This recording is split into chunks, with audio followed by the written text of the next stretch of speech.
In other parts of the former empire, English and its linguistic offspring have also had to come to terms with independence. In Australia, it came late.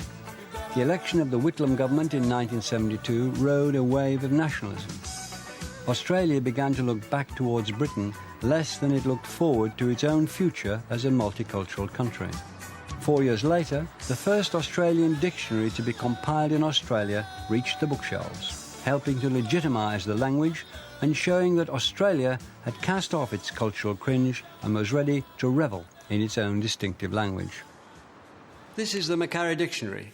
In the D's alone, you find Australian words like daggy, meaning dirty or slovenly, from dags, the name given to the matted tufts of wool round a sheep's bottom. Deadhouse, a room in a hotel where drunks are put to sleep it off. Dello, a shortened form of delegate. Dingo stiffener, a dingo hunter. Dog's cock, an exclamation mark. Dog eye, an Aboriginal English word for a white person. Drac, an adjective, depressingly unattractive, possibly from Dracula. And dunny, an outside toilet, a name that can be traced back to the English words dana, meaning dung, and ken, meaning place or house. In Old British dialects, you could find danikin or dunnikin. The Australians shortened it and keep it in use. Vocabulary aside, Australian English has developed some distinct variations of its own. G'day, how you going? Good. No, I'm down by Circular Quay having some brekkie.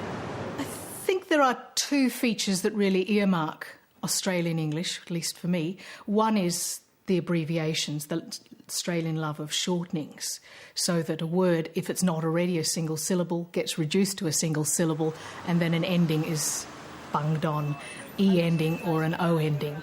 So something like my mate Jacko, you know, the weirdo journo from Freo, he slipped on a bit of lino during his smoko one arvo and ended up on compo and a real dero. Another characteristic I think of Australian English is the sometimes called HRT. This is not hormone replacement therapy, but high-rise terminal. It's the Australian questioning intonation. So it really is like the rising intonation of a yes-no question, except that you find it on statements. How old was this boy?